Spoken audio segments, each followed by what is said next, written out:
At 2 in the morning, just as his wife walked through the door, our protagonist received a message from an unknown number. The photo in the message showed her holding up a bottle of alcohol and dancing provocatively, looking like a woman at a club. Right beside her, a man was pressed tightly against her side. He sat calmly with his legs crossed and told her as she entered that he had just received a message. It contains a photo of you at a bar, he noted. Don't you want to explain this? She claimed she had no idea what message he was talking about, suggesting a bored co-worker might have sent it. What is there to explain? She asked dismissively. I just went to the bar with some colleagues. She showed no remorse. On the contrary, she became insolent, even though she clearly had time for nightlife. But she hadn't found time to take little Lily to the amusement park or attend the parent-teacher meeting at the kindergarten. He asked if she knew how disappointed Lily was, telling her she barely deserved to be called a mother. Suddenly, Bonnie was filled with guilt and rushed to offer an apology. I'm sorry, honey, I just forgot, she pleaded. Her eyes looked pitiful as she leaned in like a kitten seeking his favor. To be honest, it was a practiced look. Her dress was nearly soaked through from the rain outside. When she entered, she had tried to hide it. Her bag was stuffed with clothes, but now everything was laid bare before him.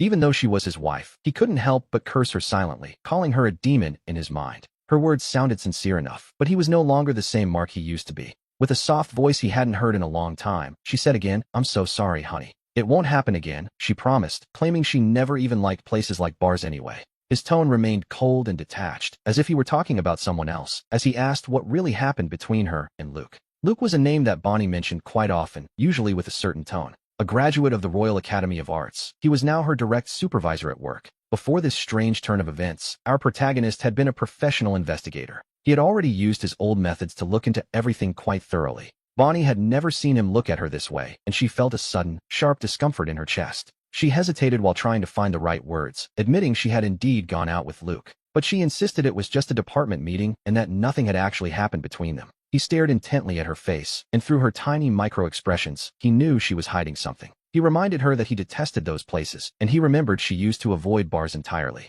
We see him question her about the various invitations she had received lately. He brought up the prestigious invitations from the National Art Foundation. He asked her how many of those invitations she had hidden. The truth was starting to surface. It was becoming quite evident that her secrets were catching up with her. The relationship between the two of them had clearly moved far beyond being simple colleagues. He opened her digital album, which was now filled with nothing but design sketches. To his dismay, every single photo of himself and their daughter had been completely deleted. He opened her messaging app and found an account named ArtStar pinned right at the top. He asked Bonnie how she could still dare to claim she hadn't been unfaithful. We must remember that Bonnie came from a very illustrious and wealthy family. The Gordon family was a prominent clan in the region, known for their exceptionally strict moral standards. For a woman from such a prestigious family, committing adultery was practically unthinkable. It would never be for something as common as money. It could only be for so-called love. He found himself asking why, over and over again, as the betrayal sank in.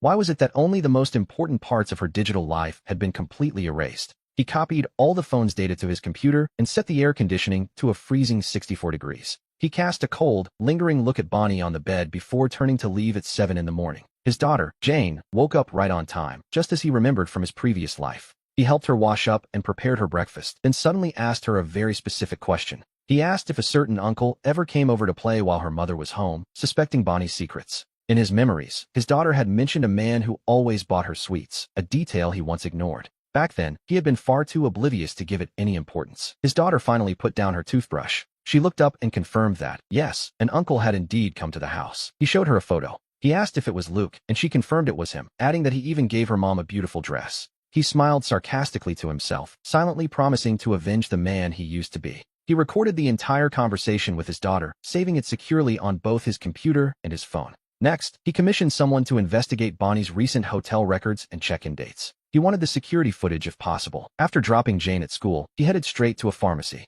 There, he prepared a secret powder using the simplest ingredients, a trick from his old professional life. He was a cleaner by trade, and he knew exactly how to use his tools. Then, he headed to her office. He approached a decent-looking young man in his 20s and offered a polite smile to Supervisor Luke. He explained he was there to request leave for his wife, but Luke clearly hadn't expected him to show up. As their eyes met, a flicker of pure panic crossed the young supervisor's face before he regained his composure. Luke quickly stammered that it wouldn't be a problem at all. Deep down, he had no intention of getting his hands dirty yet, but he had already applied his secret medicine to Luke's skin. It wasn't lethal, of course, but it would soon cause an unbearable discomfort across his entire body. He believed that breaking a person's spirit is far more cruel than harming their body, and he wanted this pair to pay. He intended to extract a price more painful than death to settle the old grudges he still carried. Using the excuse that he needed to care for his sick wife, Bonnie, he requested 3 days off work. When we returned to the house at noon, we see that, as expected, she still hadn't woken up. The air conditioning had turned the bedroom into a literal freezer while she slept through the morning. Since the sleeping pills hadn't worn off, he turned off the air and made her drink a medicinal soup. This mixture was designed to numb the nerves and mimic the symptoms of a severe, localized cold. He simply needed more time to gather enough evidence for the divorce proceedings ahead. To his parents, Bonnie had always been the perfect daughter-in-law with her high education and refined manners. With her striking looks, it often seemed as though a princess had graciously married a commoner. Over the years, her contributions to the family were obvious to everyone who knew them. Despite her background in the arts, she lived simply, dressing with a modest and proper sense of style. It is a pity that unfaithful women can change so quickly. So-called love truly can blind a person. And so, the minutes ticked by as he waited for his plan to take its next step. But then, the silence was broken as Bonnie's voice drifted from the bedroom at 6:30 in the evening. As soon as Bonnie woke up, Jake immediately shifted his expression, drawing on his memories of their life together. He feigned alarm and rushed into the bedroom, asking his wife what was wrong and if she was feeling all right. He told her she seemed ill and promised to get her medicine, urging her to rest while he turned to leave. The moment he stepped out of the bedroom, the concern on his face vanished, replaced instantly by a mask of cold indifference. By noon, he had already purchased surveillance cameras at the electronics market and paid a technician for some discreet help. While she slept, he had the cameras installed and even managed to plant a tracking virus on Bonnie's phone. Now, every single one of her movements was under his watchful eye, and the first thing his wife did upon waking was send a message to Luke. This, of course, was exactly what he had predicted would happen. She told Luke she was sick and might need leave, asking him to handle tomorrow's report for her. Luke replied immediately, calling her dear and telling her that her husband had already requested leave for her. He promised to handle everything and told her he loved her, to which she replied that he was being annoying. She told him not to talk nonsense and to delete the messages quickly. To be honest, she wasn't as annoyed as she claimed. These chat logs were syncing in real time to Jake's phone, and even though Bonnie deleted the notifications on her end, the evidence was already saved. The content was clear enough to prove the ambiguous relationship between the two. Bonnie rejected his words and speech, but deep down, she was clearly accepting his advances. Anyone with eyes could see it. She wasn't bothered by his flirting at all. In fact, she seemed to enjoy it. Jake held the cold medicine and a glass of warm water as he walked back into the bedroom. Hearing his footsteps, she instinctively hid her phone under the pillow, a classic sign of a guilty conscience. This had become a typical routine over the last 4 months, though he was only just beginning to see it clearly. This scene had played out countless times before, but the original, foolish version of Jake had never once noticed it. Bonnie thanked him, calling him husband, as she reached for the water, but he immediately had to catch himself. He forced himself to stay calm, knowing a body's instinctive reaction never lies. He knew better than to trust her now. He realized that for the sake of a fleeting romance, an unfaithful woman might abandon her own family and children. Even her own daughter could become an obstacle to her new love. Later that evening, after Bonnie took the medicine, she fell into a deep sleep, aided by the Chinese herbs he had added to her dose. He knew exactly what he was doing. She would show only minor cold symptoms now, spending the vast majority of her time in a heavy, medicine-induced slumber. He thought about asking her older sister, Jane, to help look after her. Jane, as it happened, had no children of her own.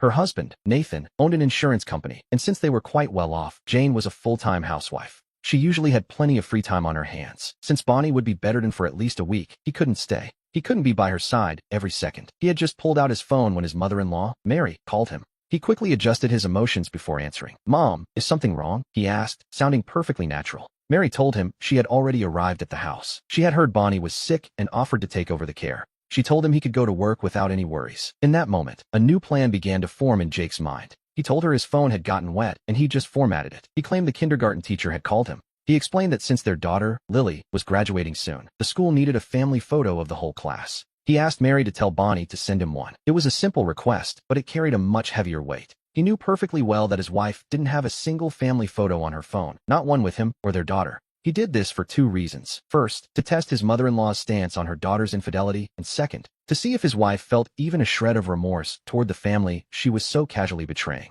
During the call, his mother-in-law, Mary, sounded concerned, noting that a couple shouldn't be so distant. She asked if they were having a conflict and urged him to tell her everything so she could support him. Jake faked a distressed sigh, whispering that Bonnie must simply be very busy lately. He mentioned how their daughter, Lily, often wanted to go to the amusement park, but Bonnie never had time. He admitted to taking care of the house, adding, and we can almost see his feigned embarrassment, that they hadn't been intimate in months. He suggested this distance would eventually ruin their relationship, which, naturally, made Mary fly into a quiet rage. She promised to have a serious talk with her daughter, insisting she hadn't raised Bonnie to do anything shameful. Jake humbly blamed himself for his own lack of capability, suggesting they drop the subject for now. He told her he was nearly at the hospital and would later arrange a video call with the doctor for Bonnie. He asked her to keep the phone ready. Throughout the call, he maintained a humble tone that raised no suspicions. Deep down, he was pleading for Mary not to disappoint him as he prepared to head toward the school. Mary arrived at the house carrying an old chicken for soup, keeping Jake's specific request at the front of her mind.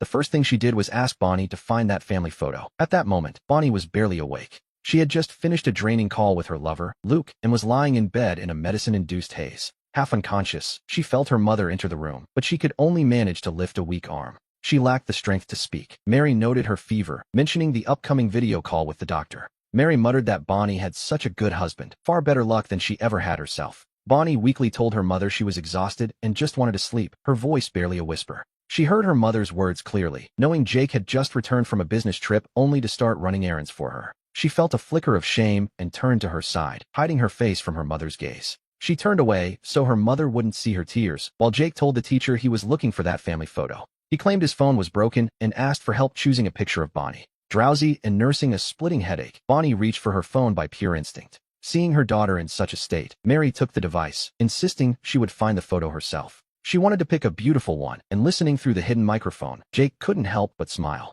He wore a cold expression. If he weren't in a taxi, he likely would have burst out laughing. He thought of his mother-in-law, hoping she would finally see exactly what kind of daughter she had raised. Since Bonnie had just spoken with Luke, the screen was still active when Mary opened it. The image of Bonnie and Luke appeared instantly, and Mary's face turned pale as she began to tremble with rage. She checked the album only to find it empty, but through his synced phone, Jake watched her stare at that intimate photo. Mary zoomed in on Bonnie's face, her disbelief turning into a cold, hard demand for her daughter to wake up. With a distorted expression, Mary threw back the covers and yanked on Bonnie's pajamas. She forced her daughter awake, and Bonnie struggled to open her eyes, feeling completely drained of strength. She groaned, asking her mother what she was doing and pleading for just a little more rest before her busy morning. Mary snapped back, demanding to know what things she had to do and what her relationship was with the man in the photo. Bonnie finally snapped out of her daze, and seeing the phone in her mother's hands, her heart nearly stopped. With a sudden burst of desperate energy, she lunged forward and snatched the phone away. She demanded to know who gave her mother permission to touch her phone, but Mary was already shouting about her secrets.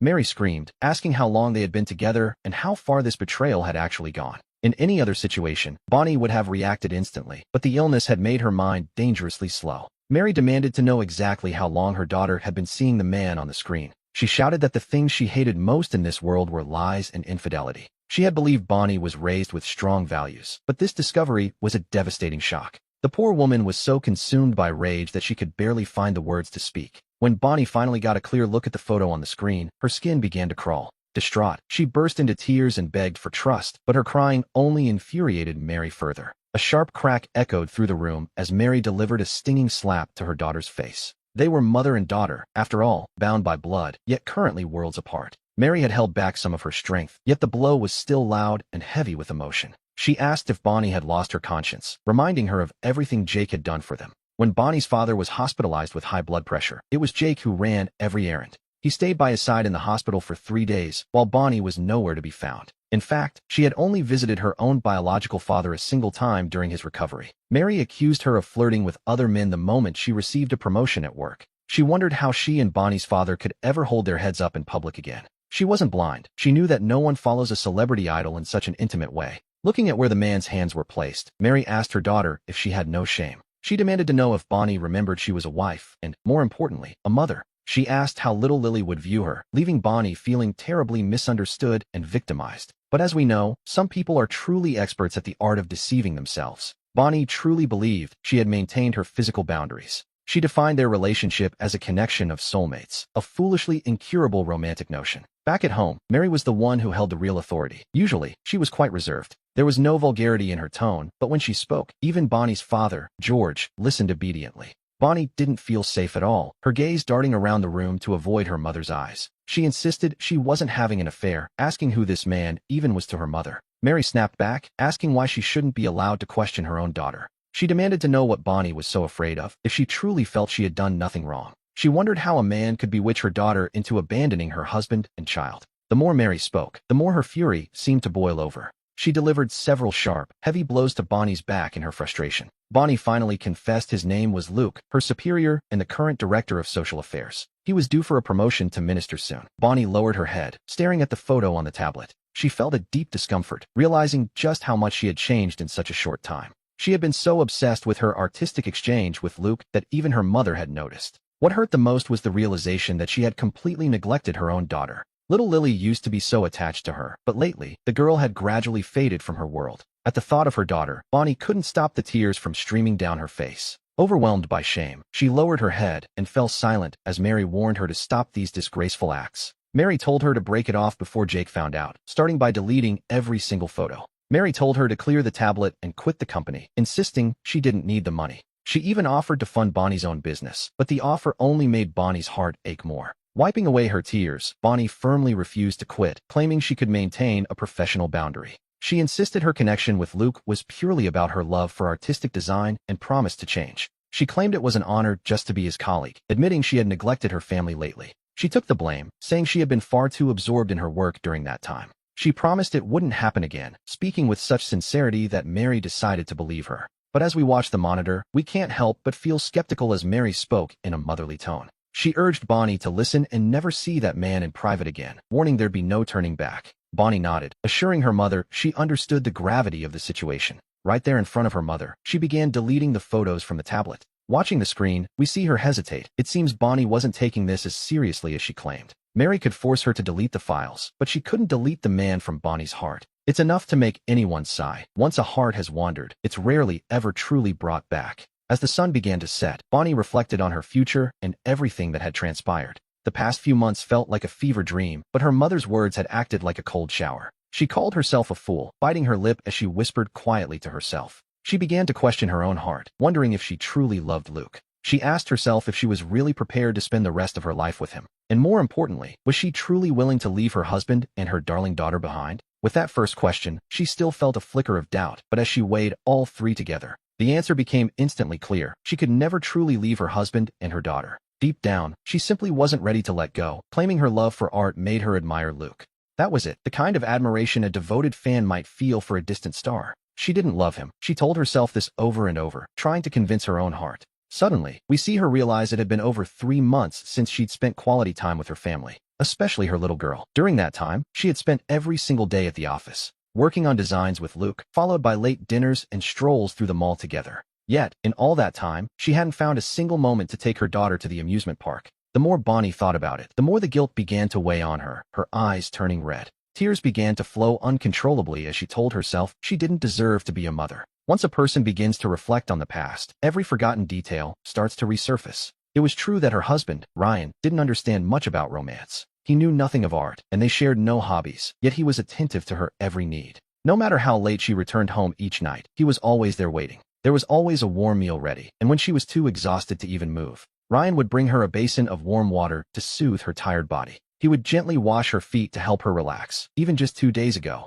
when she arrived late after having a drink, he was there with a glass of water. A colleague had even sent Ryan some inappropriate photos of her, but when he returned home, he still prepared warm milk for her. She told herself how foolish she was to risk such a happy family, and decided Ryan must never find out. Her mother was right. She had to keep her distance. The more Bonnie thought about it, the more the weight of her guilt began to grow. She whispered to herself that she had kept her physical boundaries, but deep down, she knew the truth. Her relationship with Luke was already a betrayal of Ryan, and one cannot easily lie to oneself. However, her moment of reflection was cut short when she received a new notification. It was a message from Luke. Tomorrow at 11 o'clock. A romantic restaurant. I'll be waiting for you. A simple message, yet it plunged Bonnie right back into a state of agonizing indecision. The phone in her hand suddenly felt as though it weighed 1,000 pounds. I'm sorry, Supervisor Luke. I have several designs to modify tomorrow and won't have time. Now, if Bonnie truly felt regret for her actions and wanted to break things off with Luke, the first step should have been to block and delete him. After that, requesting a transfer or resigning would have shown real repentance. To be honest, anything less was just stalling. But deep down, she was still harboring a small spark of hesitation. Minutes later, another message arrived, calling her my dear. He suggested they discuss the upcoming design changes for the Eternal Heart project. As Bonnie stared at the screen, the emotions in her heart once again began to override her reason. If it weren't for that sudden wave of guilt from moments ago, she likely would have accepted immediately. Supervisor Luke, regarding the Eternal Heart project, we can discuss that at the office. There is no need to go to a restaurant. Luke replied quickly, asking why she was calling him supervisor. My dear, aren't we soulmates and confidants? He wrote back smoothly. Calling me that, it saddens me. Is that really how it is now? What happened with that useless husband of yours? Did he find out about us? Bonnie snapped back, telling him never to call her husband that again, as she had a family. She suggested her past actions might have caused a misunderstanding, and perhaps she was also to blame. She told him that from now on, she hoped they would maintain a strictly professional relationship. As she sent the message, Bonnie's hands were trembling ever so slightly. With a look of feigned anguish and pain in his eyes, Luke sent yet another message. I'm going back to England soon, and I want to see you one last time, my dear. I came here for you, and since you want to end it, let's at least leave each other with a beautiful memory. And just like that, Bonnie finally agreed to the date, completely forgetting the promise she made to her mother. She whispered to herself that it would be just one last time, and then she would return home for good. Meanwhile, Luke set his phone down in the villa and spoke nervously to the person standing before him. He confirmed that she had agreed to see him, his tone shifting instantly. When will you give me the money you promised? He asked. Standing across from Luke was a man named Simon. Simon served as the driver and personal bodyguard for a powerful man named Mr. Henderson. Simon replied coldly, stating that he only needed to ensure Bonnie left the city for good. The boss will give you a very generous reward once it's done, he added. Luke nodded submissively, remarking that the woman was incredibly foolish. She does everything I tell her to do, he boasted, so you can rest easy. Simon spoke with pure disdain, telling him to focus on what truly matters lately. He reminded him that Bonnie's father, a man named Arthur, is not someone to be trifled with. Luke replied with his usual arrogance, claiming he understood. He promised to do exactly as the boss ordered, calling Bonnie a complete idiot.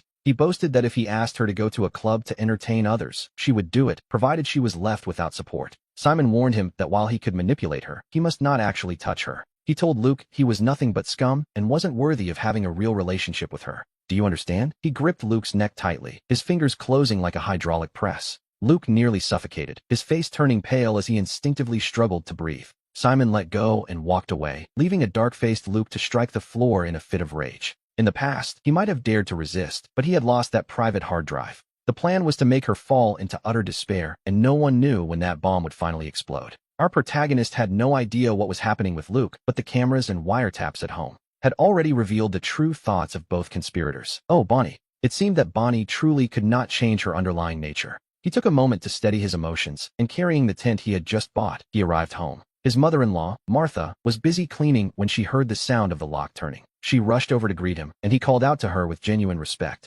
Even though she was Bonnie's mother, he knew he couldn't take his anger out on her. He knew from the cameras that Martha had very strong values and wanted to protect the family. She called him a good boy and told him to leave the bags to her, promising to cook something delicious since he had worked so hard. She urged him to come inside quickly. Those words from his mother-in-law warmed his heart, making him feel as though she were truly his own mother worrying over him. Finally, we see why the original Alex, even while being ignored by his wife, never wanted to give up on this marriage. With a reasonable mother-in-law and a bright, obedient daughter, what more could a man ask for in life? For a brief moment, he felt a slight hesitation regarding his plan. If this kind woman only knew, imagine how devastated she would be to discover the true face of her own daughter. But he steeled himself, choosing to be cruel and pretending that it didn't bother him. He told her to let him handle the cooking, noting that Bonnie loved carp. He reminded her that she'd have to look after Bonnie later, and Bonnie absolutely hated the smell of fish. Martha caught the subtle tone in his voice, and, her face filled with compassion, she gently patted his head. She told him she knew he had suffered many injustices lately.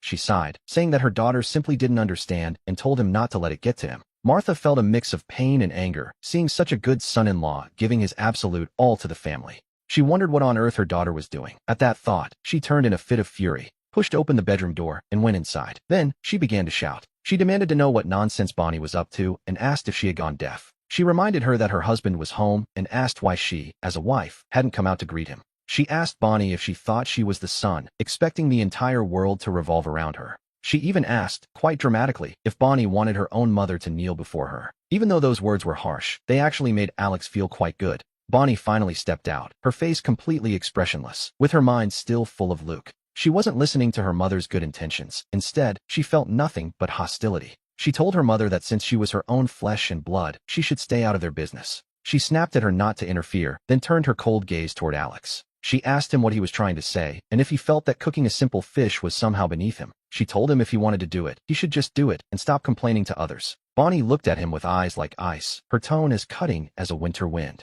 Alex took a deep breath. Restraining his fury, he managed to stop himself from slapping her. To be perfectly honest, unfaithful women truly seem to lose their sense of humanity. Thinking of the revenge planned for the following day, he calmed himself and faked a weak smile. He told his wife not to be angry, reminding her that she was still feeling unwell. He urged her to look after her health. You see, Bonnie had always viewed Alex as a weak-willed man. Acting this way wasn't easy, but it worked. After spitting out those harsh words, Bonnie actually felt a small flicker of regret for her behavior. But her mind was far too preoccupied with thoughts of her lover, Luke. Our mother-in-law, Martha, stared at her daughter in disbelief, as if seeing a stranger for the first time. Feeling the uncomfortable weight of that gaze, Bonnie nervously smoothed her hair. She told her mother she wasn't feeling well and that her head was throbbing painfully. She retreated to her room to rest, leaving Martha to say nothing but let out a deep, heavy sigh. We return to the kitchen, where lunch is halfway prepared. Alex's sister-in-law, Sarah, arrives to pick up her daughter, Lily. The little girl chirps happily, telling him how much she missed him as she runs toward him. She threw herself into his arms with the kind of pure joy only a child can manage. He called her a good girl and asked if she had been on her best behavior that day.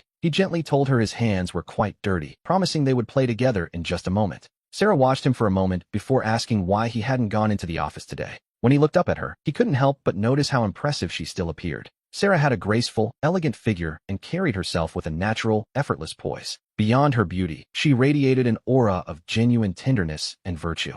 He nodded, explaining that he stayed home because he was worried about Bonnie's health. He told his sister-in-law that she would likely have to work quite hard over the coming days. She told him there was no need for such politeness between them, but as Sarah turned to go inside, she accidentally struck her leg quite hard against the edge of the shoe rack. Reacting with surprising speed, Alex lunged forward to catch her, wrapping his arms around her waist. He urgently asked if she was all right, seeing her eyes grow red as she winced in pain. She admitted it hurt terribly. Without waiting for a refusal, he lifted her into his arms and carried her over to the sofa. Sarah hadn't expected this. Her cheeks flushed instantly as she fell into an embarrassed silence. This rather intimate scene was exactly what his mother-in-law, Martha, saw as she stepped out of the bedroom. He pulled out some ointment quite naturally, asking Martha if she would like to apply it or if he should. Martha took the ointment, insisting she would do it herself, and began tending to Sarah's injury. Meanwhile, Bonnie sat at the table, aimlessly stirring the rice in her bowl. She found it difficult to swallow. It felt strange to her, even though he had only embraced her sister for a moment. In the past, she wouldn't have given it a second thought, but today she felt an inexplicable discomfort.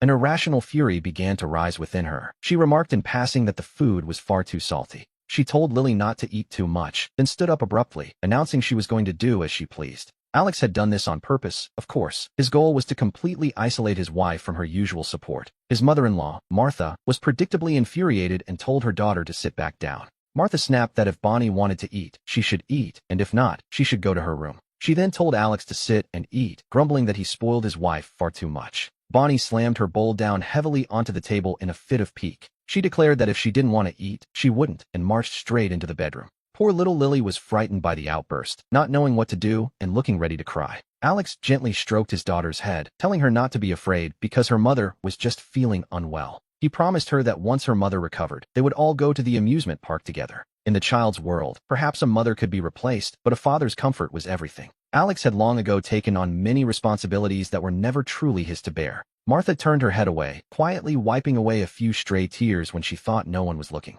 To be honest, she felt she no longer had the right to say anything more to him. Suddenly, Alex spoke up, asking Martha if she and his father-in-law had any plans for the following day. She replied that they should be free and asked why. He explained he had a matter to discuss with both of them. Alex then asked his mother-in-law if he could trouble her once more to look after little Lily. The old man and Martha exchanged a long look before turning their eyes toward him. And yet, they found his face to be an unreadable mask, devoid of any emotion. Deep down, Martha vaguely sensed that something was terribly wrong. She nodded with a touch of worry, promising that she and his father-in-law would wait for his call. By the time dinner was finished, it was already 5:30 in the evening. He took the opportunity to wash the dishes quickly, using the excuse of needing to collect documents from the office. And so, he left the house. After he was gone, Martha and Bonnie both suspected that whatever was happening the following day was almost certainly related to Bonnie herself. Past midnight, as soon as he entered the bedroom, a soft body smelling of shower gel pressed firmly against his back. Bonnie spoke in a low voice, her tone both shy and gentle. She whispered for her husband to come to bed, telling him how much she had missed him.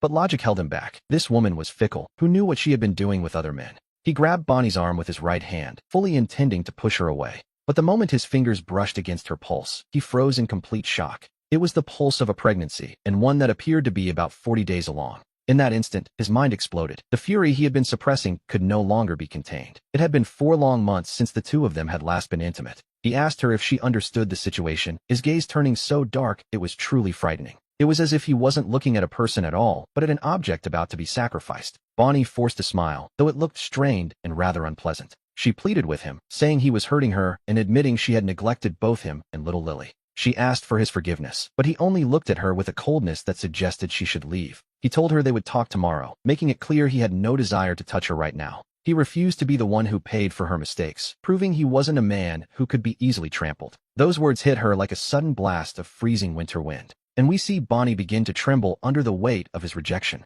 Alex retreated into the bathroom, letting the cold water soak him to the bone. As the chill set in, his reason returned, bringing with it a memory he had tried desperately to bury. It had happened over a month ago, on a night when Bonnie had gone out for a dinner. He had followed her and watched as Luke took her hand and even kissed her on the cheek before she got into the car. It was a clear case of someone taking advantage of her, or so it seemed. Yet Bonnie had been laughing happily. He followed her home, intending to help her clean up. But then, in her sleep, he heard her whisper Luke's name, a soft, dreaming Luke. It was on that very night that he had been intimate with her. Throughout the entire time, she had remained in bed, drifting in a drunken sleep. She had no awareness of him at all, yet this memory gave him an 80% certainty the child was his. But a child conceived during a period of emotional betrayal was something he felt he couldn't keep. He told himself that every birthday would only serve as a bitter reminder of her infidelity. To spare the child from future suffering, he decided he simply couldn't let it be born. Besides, one couldn't completely rule out the alternative. There was still a lingering possibility that the child didn't belong to Luke after all.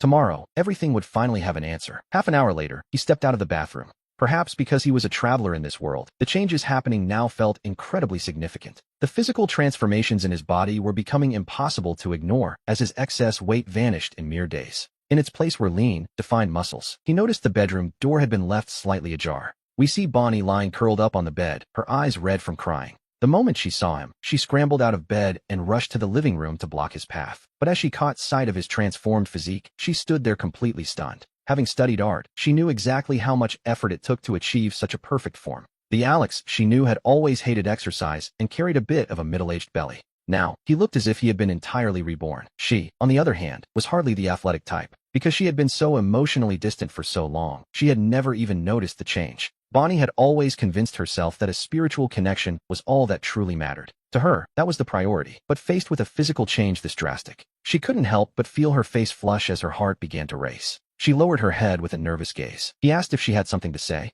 He wondered what she was afraid of. Bonnie gathered her courage, her hand instinctively reaching out to touch him. He felt a sudden shiver of revulsion and immediately stepped back to avoid her touch. His rejection stung her deeply, but deep down, she knew she had earned this coldness. She told herself that he couldn't blame her for his own demise, lowering her head with a nervous gaze. The truth was, she didn't want a divorce, yet she couldn't bring herself to admit it either. Her feelings toward Alex were a tangled mess, filled with nothing but contradictions. Ever since that night at the bar, she had noticed that he was a completely different man. The home that once offered her peace and tranquility had suddenly become cold and oppressive. "Honey, I'm so sorry," she whispered, marking her third apology of the evening. We can see that she still hadn't realized what the fundamental problem actually was. She simply wanted to use her physical presence to compensate for the guilt of her emotional infidelity. He told her there was no need for apologies and suggested they talk in a couple of days. Since she was currently unwell, he advised her to rest and go to bed early. He made a conscious effort to remain calm, making sure not to let his true emotions show. Despite his composed exterior, Bonnie could still feel a profound sense of distance between them. With her lips trembling and her eyes welling with tears, she looked up at him. "Honey, I really do love you," she pleaded. "You have to believe me." To him, hearing the word love from her lips felt utterly repulsive. If he hadn't heard the recordings of her private chats with Luke, things might be different. He never would have believed she was capable of speaking such hypocritical words. He gave a dismissive, evasive reply that he believed her, then quickly brought up the family photo. He mentioned that the teacher had asked for a family photo earlier that morning. He asked if she remembered and requested that she send it over whenever she had a moment. She mentioned that the one they took with Lily at the museum would be perfect. Upon hearing this, Bonnie's entire body gave a sudden, violent start. Her face turned pale instantly as she claimed her phone had broken and was recently formatted. She apologized, but Alex didn't even bother to unmask her obvious lie. He told her it didn't matter and that he would simply look for a backup on the computer. He told her to sleep early, leaving Bonnie drowning in a sea of her own guilt. Every time the family album was mentioned, she felt the weight of her choices pressing down. She could only watch him walk away before collapsing onto the bed in despair. The home that was once filled with warmth no longer held even a trace of comfort. As tears soaked her pillow, she continued to lie to herself about her situation. She convinced herself that tomorrow would be the very last time she saw Luke. In her mind, she hadn't failed her family. She still loved her husband and children. Meanwhile, the older sister, Jane, arrived home after finally putting Lily to bed. She sat alone in the vast, luxurious living room, her heart restless and deeply troubled. She dropped the remote, feeling a sense of loneliness and resentment that no one could understand. A little later, the door opened and Nate stumbled in, smelling strongly of alcohol. She asked if he was back and offered to make him some hot tea for his dinner. He told her he'd already eaten and to go rest, looking at the gentle Jane as he set down his briefcase. Deep down, he felt a small, twisted sense of satisfaction in that moment. He couldn't assert himself out in the world, only here, in front of a woman like Jane. In this house, Nate finally finds his place. He admires Jane deeply, though largely because of her status as a member of the Gao family.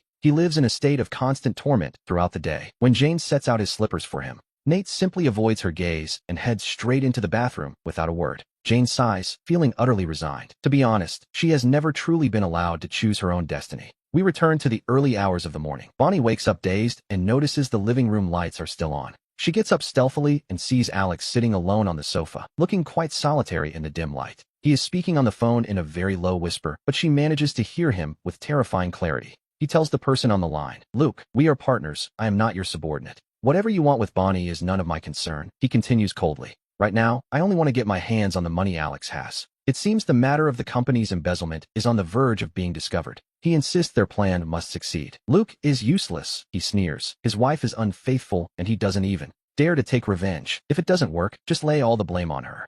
He suggests that once Alex withdraws the money, they can do whatever they want with him. "None of that has anything to do with me," he concludes, as if washing his hands of the whole affair. Nate's face turns somber, his eyes overflowing with a dark mixture of resentment and greed. Bonnie covers her mouth tightly, paralyzed by fear and standing on the very edge of a total collapse. She had always thought Nate was just a kind man in poor health who treated her gently. But now, that carefully crafted mask has been shattered into 1,000 pieces. Just then, Nate stands up and begins to walk toward the bedroom, unaware he is being watched. Bonnie quickly closed her eyes and held her breath, desperate to remain unnoticed. Her mind was a complete chaos of fear and disbelief. She simply couldn't imagine that her own husband was conspiring against her younger sister's family. She didn't dare say a word. For now, she could only endure the silence. If anything were to happen to Jane, she knew she would never be able to forgive herself. The following morning, as soon as Nate left the house, Bonnie got up immediately, completely ignoring the pain in her injured foot. She headed straight to Alex's house with Jane. Meanwhile, Jane also set out by car,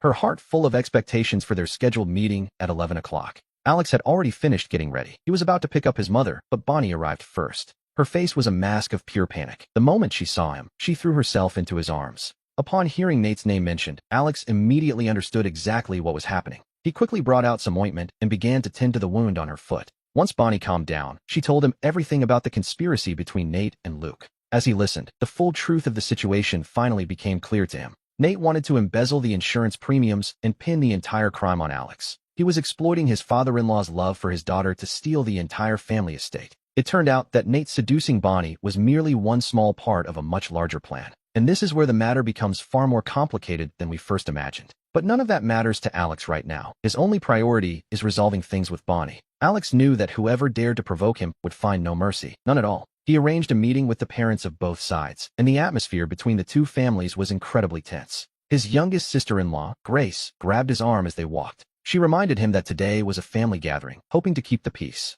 He told her there was something important happening and that she needed to come along too. She mentioned hearing her aunt and uncle arguing yesterday and asked if he was finally going to make his move. Grace was the smartest of the sisters, innocent in appearance, perhaps, but incredibly sharp. He advised her not to dig too deep, as it wouldn't be good for her to know everything. He warned her to be careful lately, as someone was clearly targeting the family. After that, we see him driving toward a romantic restaurant where he had reserved a private room. Jane worked at the company nearby, making it a very convenient location for her to slip away. He told himself it was time to go, even if it wasn't the best moment for a serious talk. By the time he parked at 11, the cameras showed that Jane and Luke had already arrived together. He dialed her number and, putting it on speakerphone for the family to hear, asked where she was. She claimed she was at the office and asked what was wrong, just as her parents arrived. He told her that both their families were there and were planning to have dinner together. Jane was quick to refuse, suggesting they meet tonight instead because she was supposedly far too busy. She claimed she had designs to modify, a lie that was heard clearly by the entire family, which, naturally, was quite awkward.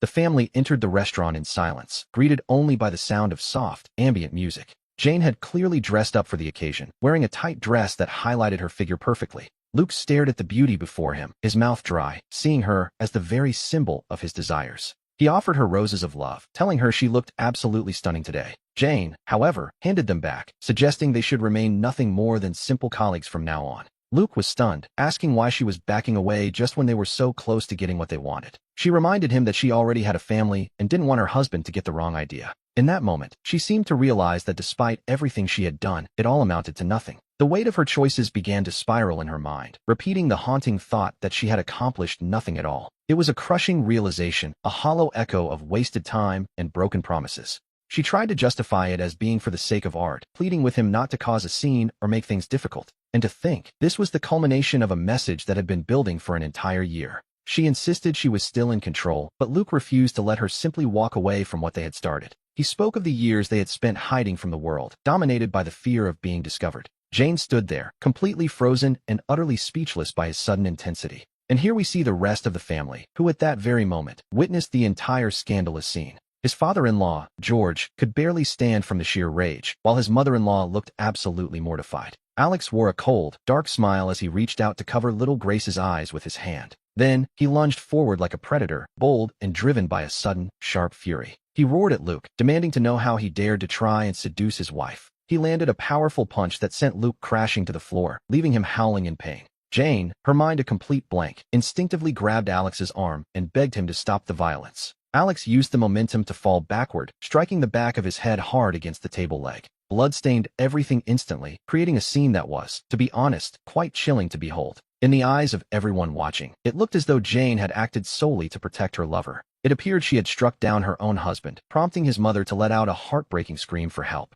Jane stood there, paralyzed by a terror so deep she had no idea what to do next. Her father, George, acting like a lion in a fury, suddenly struck her across the face with a heavy blow. The force sent her to the floor, but Luke, mistakenly thinking George was an ally, scrambled to his feet. Hoping to look brave in front of Jane, he punched the old man squarely in the chest. He shouted, asking how he dared touch his woman, as George stumbled backward from the impact. With eyes red from crying, the mother vowed she would never forgive them if anything happened to her son. Luke, terrified by the sight of so much blood, immediately tried to shift all the blame onto Jane. He claimed she was the one who pushed him and insisted he was innocent because she had seduced him first. With those cowardly words, Luke fled the scene on all fours, leaving the family's reputation in ruins. The mother-in-law, Mary, finally lost her patience and delivered another sharp slap to Jane's face. Jane felt a wave of regret wash over her, but as we often see in these cases, it was far too late. Her father, consumed by rage, screamed at her to leave, declaring he no longer had a daughter. Falling into total despair, Jane knelt beside Alex as he lay there in a growing pool of blood. She couldn't stop crying or apologizing, but at this point, who would ever believe in her innocence? Who could possibly believe she hadn't been unfaithful after witnessing such a spectacle? For the first time in her life, she experienced the hollow feeling of being completely unable to defend herself. The rumors spread like wildfire, with everyone claiming the wife had attacked her husband for the sake of her lover. Bystanders began recording videos as the wave of gossip threatened to drown Jane completely.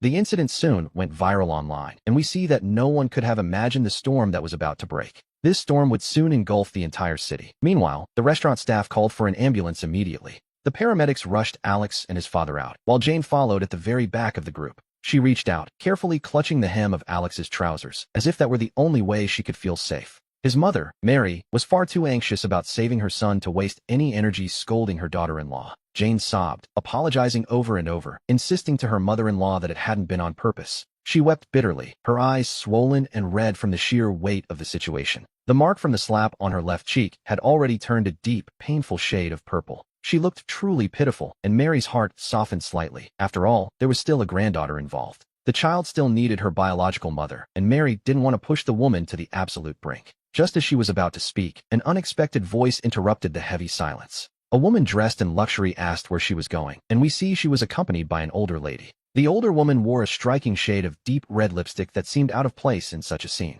Jane recognized her immediately. It was Luke's sister, a woman she had hoped never to see like this. This was the sister who supposedly owned a bar, according to what Luke had told her in the past.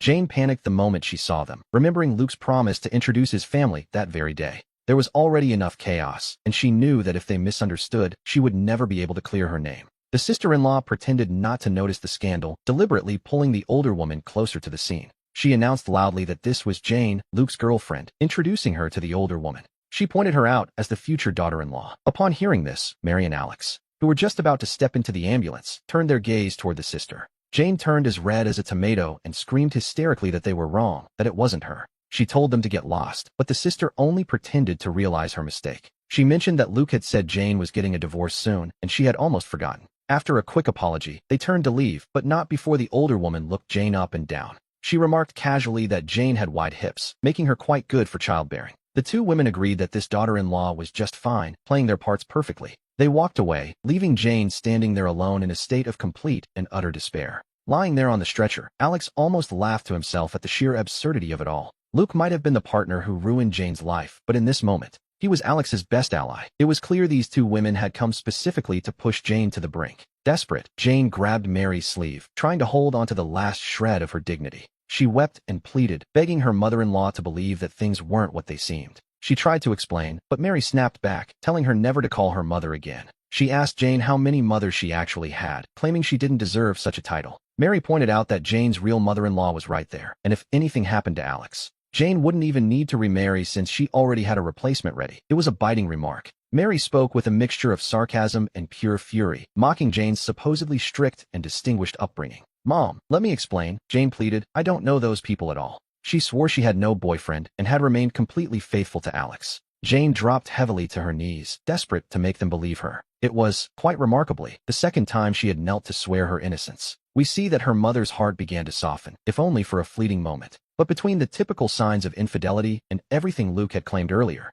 about Jane being the one who seduced him, her mother felt only a deep, sickening nausea. Luke wept bitterly, crying out that his long military career had been ruined by his own daughter. He told her to leave, calling her the ultimate disgrace to their family. Sarah reached her breaking point and delivered another sharp slap to Jane's face. "I have no daughter like you," she spat. "I regret ever giving birth to you." Sarah turned and walked away without looking back, showing no mercy whatsoever. Jane remained perfectly still, her gaze hollow and devoid of any life. Alex sensed the situation was turning dangerous and realized things were spiraling out of control. He had only intended to crush her pride, not push her toward a tragic end. To change the mood, he closed his eyes and pretended to lose consciousness. He began to murmur weakly, calling out Jane's name and begging her not to leave. He asked how he could live without her, a line that, to be honest, he found quite nauseating. These words deeply moved his mother and even brought tears to the eyes of his in-laws. For Jane, it was as if she had finally heard a voice of redemption. She crawled across the floor and threw herself onto him, weeping inconsolably.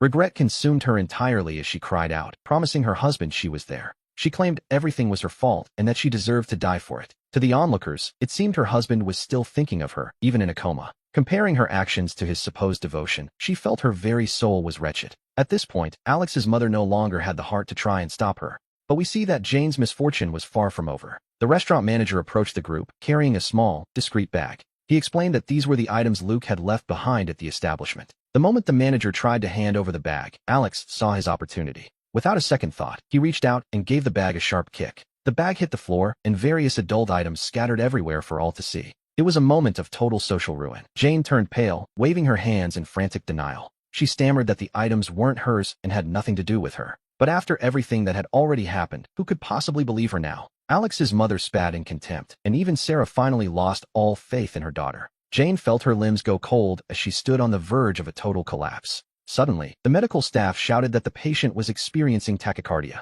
They prepared for resuscitation, a crisis Alex had actually triggered on purpose. Meanwhile, Jane's father had become so enraged that his own condition turned critical. Even the medical staff understood the entire situation from start to finish and simply wanted to leave as quickly as possible. Alex's mother, drawing strength from who knows where, forced her way into the ambulance and ordered Jane to get out. She told her she didn't deserve to be by her son's side, but Jane begged to stay with her husband. Jane insisted he needed her, but the older woman snapped back, asking if all her past affection had just been an act. She demanded a divorce right then and there, but Jane refused, claiming she still loved Luke. Later, Alex's mother wept as she gently stroked her son's face. She desperately rubbed her hands with alcohol, especially the one that had been held by that man, Luke. She felt nothing but immense disgust. In the past, she had always prioritized her career, enjoying the status Luke's presence provided, and though she finally understood her mistake, it was far too late. Soon, the ambulance arrived at the hospital, and Alex was taken directly to a private room. By then, Alex's mother had already returned home to be with little Toby. Her granddaughter was quite sensible for her age and didn't ask too many difficult questions. Once Alex was stabilized, he lay in his bed with Sarah sitting quietly by his side. The first thing Alex asked when he could speak was how Toby was doing. Fortunately, it turned out to be nothing more than excessive blood loss. The anger had affected his heart and made his blood pressure unstable, but he was no longer in any mortal danger. Sarah let out a soft sigh of relief and then asked about the state of his parents. They were being looked after as well, though in a mess like this, it was hard to imagine anyone having an appetite. Sarah had prepared some soup, but Alex's mind was elsewhere as he asked about that shameless woman. As he spoke, Alex clenched his fists tightly, the memory of the betrayal still burning within him. Sarah quickly calmed him down, explaining that Jane had come to see him earlier, but she had sent her away. At that moment, we can assume she was likely in Luke's hospital room. Apparently, while the doctors were resuscitating Luke, she remained kneeling outside the door, refusing to move. She certainly deserves that much, but Sarah reminded him not to call Luke a beast while he was still unconscious. Deep down, they both felt a heavy sense of shared responsibility for how things had turned out. Sarah then asked the question on everyone's mind. Did he think Alex would ever actually forgive Jane? Could they possibly avoid a divorce? To be honest, the idea of forgiveness seemed like a complete joke. No self-respecting man would tolerate such a thing, and Alex had been far too soft-hearted in the past. If it were up to him, he would have settled the score with that unfaithful couple a long time ago. Startled by his own words, Mike looked around quickly, fearing that someone might have overheard him. Sarah asked if he had lost his mind, reminding him that Jane was still their own daughter. She wondered how Alex would feel if he ever heard them speaking about his wife in such a way. Mike slumped back and fell silent, his blood pressure having only just begun to stabilize. It was just a sudden outburst, but now that things had reached this breaking point, there was no going back. The rest of the family would find out sooner or later, and his lifelong reputation was effectively ruined. He had already given orders to his staff to do everything possible to control the information spreading online. The incident at the restaurant could still be contained for the time being, or so they hoped. Sarah looked grave as she suggested that if Alex chose to forgive Jane, the family should compensate him fully. The Gao family would have to offer him everything they could to make up for the betrayal. They could move elsewhere to start over, using all their family connections to support Alex's new beginning. They wanted to ensure he would have no worries for the rest of his life, and perhaps even achieve something great. Even if Alex held a grudge forever, or if Jane sought out someone else, as long as they didn't divorce.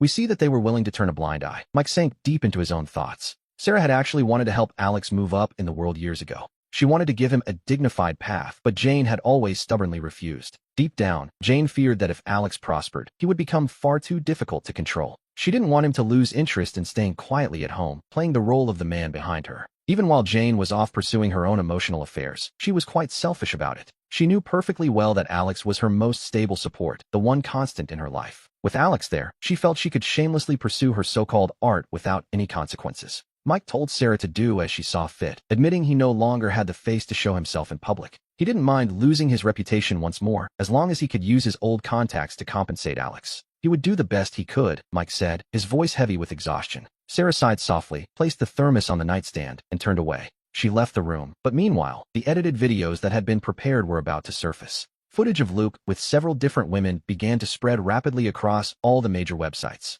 In these videos, the faces were captured with total, unforgiving clarity. Jane was the last one to appear, although there were only hugs and brushes of the cheek. It was more than enough to completely ruin her reputation in the eyes of the world. Now, no matter what she said, no one would ever believe that she and Luke were innocent. Alex had released the video himself, ensuring every frame was completely real, without a single fabrication. When Jane committed those shameful acts, she really should have known this day would eventually come. As for whether anyone would suspect him, well, that was simply impossible. Considering that, at this very moment, he was supposed to be gravely injured and in a coma. With hacking skills far superior to anything available in this era, he was untouchable. Even if they scrubbed the server from top to bottom, they wouldn't find a single trace of him. His next plan was to infiltrate the servers of the MD insurance company where Ian worked. The warnings from Sarah had already made one thing perfectly clear to him. There was a massive conspiracy at play, and he felt Ian was merely a small fish in a big pond. The true mastermind behind everything had yet to show their face, remaining hidden in the shadows. We see the network supervisors still focused on the restaurant's live feed, completely distracted. They were ignoring these private videos that were quietly leaking and spreading across the web. In a short time, this content would saturate the city and eventually reach much further. We returned to the hospital room, where Jane was kneeling right beside Alex's bed. The cold floor had left her knees red and swollen from the hours of penance. But the physical pain was nothing compared to the psychological suffering she was enduring. She was punishing herself in a way that was almost entirely self-destructive, to be honest. She prayed for God to protect her husband so that he might wake up soon. After a quick trip to the bathroom, she returned and suddenly began to feel an itch all over her body. Her legs began to rub together involuntarily, a strange sensation she couldn't quite explain. She didn't realize that the toxins still lingering under her fingernails had already begun to spread silently throughout her entire body. We see Alex's mother, Mary, enter with food, only to find Jane in such a state. She frowned deeply, unable to comprehend what her daughter-in-law was thinking. After having an affair, she still managed to act so devastated, quite the performance. After everything that had transpired that day, the divorce was a foregone conclusion, so Mary gently tapped on the table. She told her to get up, as she had something to ask her. Jane bit her lip and stood up with great difficulty, her body trembling. Her legs were numb and weak, yet she still didn't dare to take a seat. She lowered her head and softly called out to her mother-in-law, a greeting that made Mary's heart sink, nearly bringing her to the point of tears. It took a long moment before she finally managed to regain control of her emotions. She demanded the truth, asking just how far things had gone with that man, Ian. Jane pleaded for trust, admitting she had been reckless and made many mistakes. She insisted that while there were misunderstandings, she had remained physically faithful. She claimed she never cheated on Alex, leaving Mary feeling torn between belief and doubt. Deep down, Jane was filled with resentment, as it was true she hadn't taken that final step. At least not yet, but she knew that now, no matter what she said, no one would believe her. She apologized to Mary, promising to quit her job and take proper care of their daughter. She promised to treat them well, begging for just one more chance to make things right. She even went as far as to say that if anything happened to Alex, she would pay with her own life. The only thing she could cling to now was her mother-in-law's soft heart. But as Mary thought back to the adult toys scattered on the floor, she felt a wave of pure disgust. She found herself unable to say a single word. At this point, no matter what she heard, her first instinct was to assume it was all just another lie. Too much had happened today, and to be honest, she was utterly exhausted. She waved her hand dismissively, not wanting to know if Jane had changed or if there was a hidden motive. She admitted she simply didn't feel safe with her staying there and told her to leave. In the old stories, villains poison their husbands to be with their lovers. And here we see Jane, who had pushed her own husband toward the brink. Mary felt she had to stay on guard, leaving Jane to offer only a bitter, hollow smile. Physically and mentally drained, she didn't even have the strength to defend herself against the accusations. As Mary sighed softly, Jane forced herself to try and brighten the mood. She pointed out it was nearly 9 o'clock and suggested her mother-in-law get some sleep. But Mary shook her head, wondering how she could possibly sleep in a state like this. She then asked a pointed question. Had that man tried to contact her again? Jane froze for a moment. Since arriving at the hospital, she hadn't even had a chance to look at her phone until this very reminder. She quickly pulled it out to find over a dozen missed calls and 30 unread messages. Every single one was from Luke. The content was still the same, filled with sweet words and vague, lingering sentiments. He was inviting her to the office to witness the supposed results of their hard work together. In the past, Jane would have found this incredibly sweet, but now it only filled her with a sense of utter disgust. Without a second thought, she deleted every message and blocked the company number entirely. After doing so, she sat there in a daze, asking herself over and over what her true intentions had actually been. In her focus on how things had reached this point with Luke, she failed to notice that Mary was watching her with a cold, piercing gaze. A mocking, bitter smile began to form on the older woman's face. Mary had seen plenty of unfaithful teachers during her years at the school, and she had simply been testing her. She hadn't truly expected that Jane would actually fail the test so spectacularly. To Mary, it looked as though Jane was still in constant contact with Luke even in this moment. The apologies and the tears from before, it seemed they were all just a performance. The city was Jane's family territory. Mary knew they couldn't fight them, but they could certainly avoid them. Jane had no idea that because of her momentary lapse in judgment, the tiny shred of trust her mother-in-law had left had vanished completely. Once a misunderstanding is sown like this, undoing it becomes a task more difficult than climbing to the heavens themselves. We look to the clock on the wall and see it is already nearly 9 in the evening. Did she know? Those videos must have already spread across the internet entirely by now. For the next stage of the plan to proceed, Alex finally had to wake up. He let out a heavy cough and slowly opened his eyes, his voice sounding weak and utterly drained of strength. Jane immediately rushed to the edge of the bed, her eyes red and swollen, and she cried out with emotion, calling him her husband and celebrating that he was finally awake. But Alex only told her to get away from him. The expression on Jane's face froze instantly. She had convinced herself that his unconscious calls meant he still felt something for her. But reality, as it often does, dealt her another harsh blow. Still, she was psychologically prepared for this. After all, she had been caught in the act.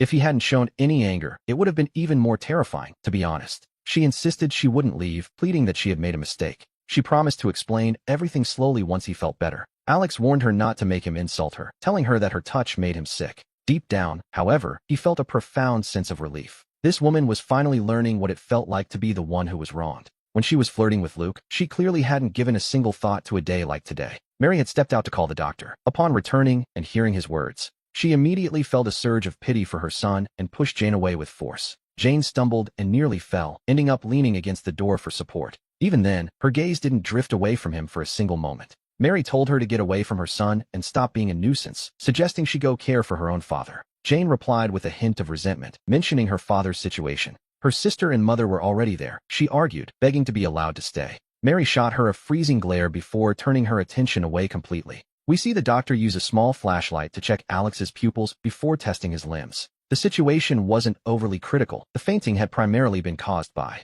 an overwhelming surge of emotion. He needed to avoid any further stress for the time being. The brain scan showed no obvious signs of permanent damage. However, he had taken a significant blow to the back of his head. Whether there would be long-term side effects was something no one could guarantee. At this stage, the priority was to stabilize his emotions and ensure he got plenty of rest. Mary's expression darkened as she processed the doctor's words. She stared at Jane with a look of pure, unadulterated hatred. The doctor's assessment only confirmed what she already knew. This was all Jane's fault. For the sake of a lover, she had pushed her own husband toward a serious injury. The thought of lasting consequences left Mary feeling utterly heartbroken. She cursed herself for her past blindness, having once considered Jane a wonderful daughter-in-law. Jane's tears continued to fall, though they found very little sympathy in that room. Her heart was heavy with a suffocating mix of guilt and regret. She felt the urge to strike herself, loathing the fact that she had held him back in that moment. Why had she protected Luke? Her mind was a chaotic mess, unable to find an answer. She couldn't fathom her own choices. Meanwhile, Mary gently stroked Alex's hair and spoke softly. She reassured her son, telling him that he was going to be just fine. Mary reminded him that she had her pension, and even if he stayed home, she could support him for the rest of his life. Hearing this, Jane's heart skipped a beat. She quickly wiped away her tears and pleaded anxiously, telling Mary she couldn't do this. She admitted she was wrong and begged for just one more chance. She reminded them she was the biological mother of their child, but Mary told her not to call her mom anymore. Mary asked if she didn't already have another mother-in-law, noting that if they hadn't seen it themselves, it would have been truly impossible to believe that anyone could be quite so shameless. Mary's words were like knives, stabbing directly into the center of Jane's heart. She desperately wanted to defend herself, to say that she didn't even know the woman involved. She wanted to deny it over and over, but the facts were right there, and she had no way to refute them. She could only weep in silence, watching Alex and treating his unconscious state as her last desperate hope. She wanted to use his feelings for her to save their family. But she didn't realize that the Alex who loved her most had already died long ago. If he hadn't taken matters into his own hands, only more betrayal and schemes would have awaited her. It was one conspiracy after another. Just then, Jane's mother, Sarah, entered and overheard Mary's harsh words. Her face flushed and then turned pale, caught in a painful cycle of shame and guilt. Addressing Mary as her fellow parent, she explained she'd heard Alex was awake and came to see him. Sarah maintained a very humble attitude, which was quite a departure from her usual self. Her back was slightly hunched, a sight Jane had never seen from her mother before.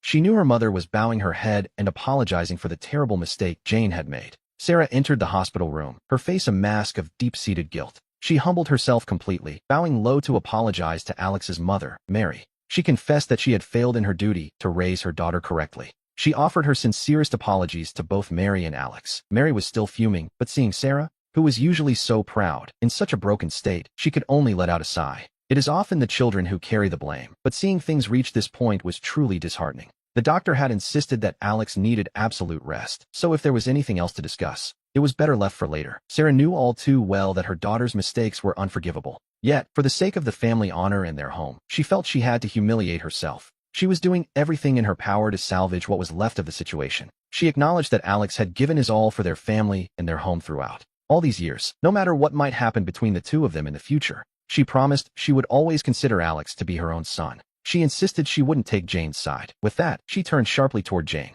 and shouted sternly, asking her why she was just standing there. She ordered her to come over immediately and get down on her knees. At this point, Jane had absolutely none of her usual pride left to cling to. She fell to her knees with a dull thud, though the pain was sharp and stinging. She didn't dare move even an inch, keeping her head bowed low in shame. Her tears flowed without stopping, as she was consumed by a mix of remorse and pure panic. Sarah looked at Alex and Mary, her voice carrying a weight of absolute sincerity. She admitted that Jane's thoughts and actions had been entirely wrong. This was infidelity, plain and simple, and she had no intention of defending it. However, she swore on her reputation that Jane hadn't crossed the final physical line. Even so, she knew what Jane had done was unforgivable in Alex's eyes. She begged them to believe her, leaving Mary caught between doubt and faith. Sarah was putting her own word on the line as a guarantee. To be honest, her pride was immense, and for her generation, that meant everything. In the end, they placed the highest value on physical loyalty above all else. Still, the shame of Jane's behavior was almost too much to bear. Mary hesitated for a long time before finally turning to Alex for the answer.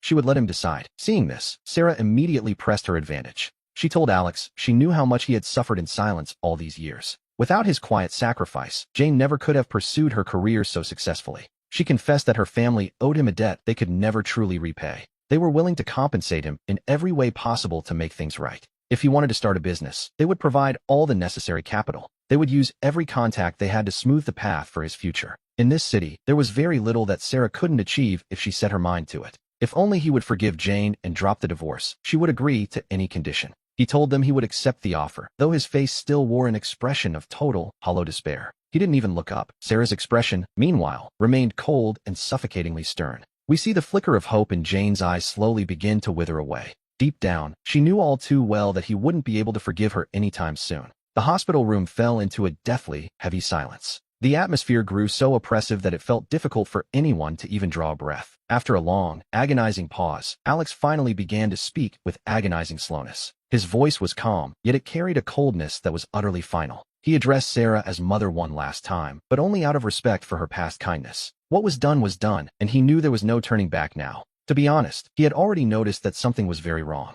He had wanted to gather the whole family to talk, including Jane and her lover. Jane protested immediately, insisting that the man was her husband, not a lover. She desperately claimed she didn't love him, but Alex's eyes suddenly turned icy and sharp. A sudden, chilling wave of murderous intent seemed to ripple through the quiet room. Jane turned pale with instant fear, not daring to utter another single word. Sarah told Alex to continue and firmly ordered Jane not to interrupt him again. Sarah also noticed the change. The son-in-law who was once weak and docile was now serene and cutting. It was as if he were a different person, and she knew her daughter had pushed an honest man too far. To the absolute limit. She noted with a grave tone that this situation was no longer simple. Alex suggested they talk when everyone was present, but Sarah asked if they couldn't wait until he felt better. She agreed they should speak at home, promising that his father-in-law would provide a full explanation. She even threatened that if Jane ever contacted her lover again, she would personally break the man's legs. But Alex knew it was already too late. Someone out there was determined to see their family fall apart. Their target from the very beginning, he realized, had been the entire Miller family. Recognizing the gravity of the situation, Sarah immediately called for her eldest daughter and her husband. Alex insisted he had something vital to say, and he wanted every one of them to hear it.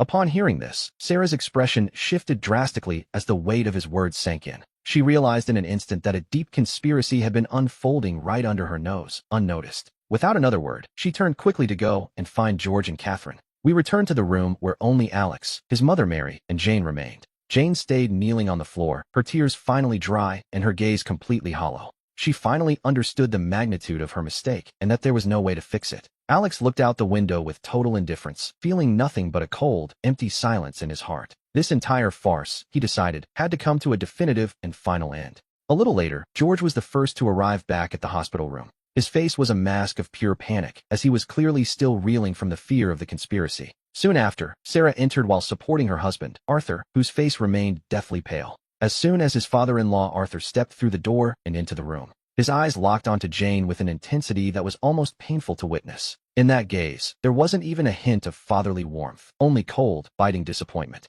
But in that moment, what truly weighed on Arthur's mind was something far more pressing. It was what Alex had mentioned earlier regarding the conspiracy surrounding the Miller family. The plot against the Millers was the only thing that mattered once everyone was finally gathered. The hospital room door clicked shut firmly, turning the space into a sanctuary for their private conversation. Alex lay there in the hospital bed, quietly observing each person present in the room. His voice was calm, yet it carried an overwhelming weight as he spoke of the restaurant incident. He explained it wasn't just a case of infidelity, but a calculated strike against the entire family. Luke had approached Jane from the very beginning, and it was never about love or art. He had been sent by someone with a singular goal, to tear their family apart from within, and ultimately, to bring down the Miller legacy. Naturally, the room erupted in disbelief. They demanded to know who was behind it, and who would dare conspire against them. Alex turned his gaze toward Catherine, who had gone pale, and addressed his eldest sister-in-law. He urged her to tell them everything she knew about the situation and the man named Victor. Without omitting a single detail, Catherine nodded and confessed the entire plot of colluding with Victor. She admitted to trying to frame Alex and swindle the Miller family out of their assets. Upon hearing this confession, everyone stood frozen in a state of absolute shock. George took a staggering step back, his face a mask of pure, unadulterated horror. He never imagined his own son-in-law, Luke, was the venomous snake hidden right by his side. As for Sarah, her face turned deathly pale as a cold shiver ran through her entire body. In that heavy silence, every single piece of the puzzle finally clicked into place. Jane collapsed onto the floor as if she had been struck by a bolt of lightning. She was utterly lost, having truly believed she was chasing high art and a soulmate. Instead, she was merely a pawn used by others to dismantle the Miller family. The very relationship she had sacrificed everything for turned out to be a hollow shell. The romance for which she betrayed her own blood was, from start to finish, a lie. All of Luke's sweet confessions and his talk of being soulmates were nothing more than a script. To be honest, his entire performance of passion had been perfectly calculated for her. It was all just a tool used by outsiders to wound her family and seize their fortune. Jane opened her mouth to speak, but not a single coherent word would come out. A wave of crushing regret and absolute despair swallowed her whole in that moment. She finally understood the weight of her mother's sincere warnings. Far too late, of course. Alex's cold distance and the family's disappointment were the direct results of her own stubbornness. Alex looked down at Jane prostrated on the floor without a single ounce of compassion. She had chosen her own path, and now she would have to carry the consequences alone. Luke was just a pawn on the front lines. Victor and his associates were the true architects. By exploiting Jane's vanity and her obsession with art, they had carefully laid out this chessboard. But Alex had seen every trap from the very beginning, watching them play their hand. The confrontation at the restaurant and the public exposure of the video were all part of his plan. He had torn away their disguises to protect the family legacy, just as we expected. His goal was to protect his family and his young daughter, Sophie. He then brought her most beloved daughter, Sarah, into the room. Her face drenched in tears. She looked at her daughter, then at Alex, and finally lost every shred of hope. She knew that between her and Alex, there was no longer any possibility of a future together. This family, in the end, had been completely shattered beyond repair. Alex slowly closed his eyes. With a soft but steady voice, he delivered the final verdict for their relationship. The man he used to be had already died, killed by her repeated betrayals and her cold indifference. From this moment on, he would focus only on protecting his parents and raising his daughter. He demanded a divorce. Every fault began with her infidelity, and this ending was entirely of her own making. Jane lay on the floor, sobbing inconsolably as the weight of her choices finally crushed her. Her heartbreaking wails would no longer be enough to win back what she had lost. She could never reclaim the husband who once loved her completely, nor the warm home they once shared. Outside, the night grew deep, and the storm that would soon devastate Jane's family was only just beginning. Alex had already withdrawn, unscathed. The humble, fleeting man he once was no longer existed. There was only a man reborn from the ashes, ready to face the world on his own terms. By protecting his loved ones, the clouds of the past finally dissipated, and a brand new life began right then.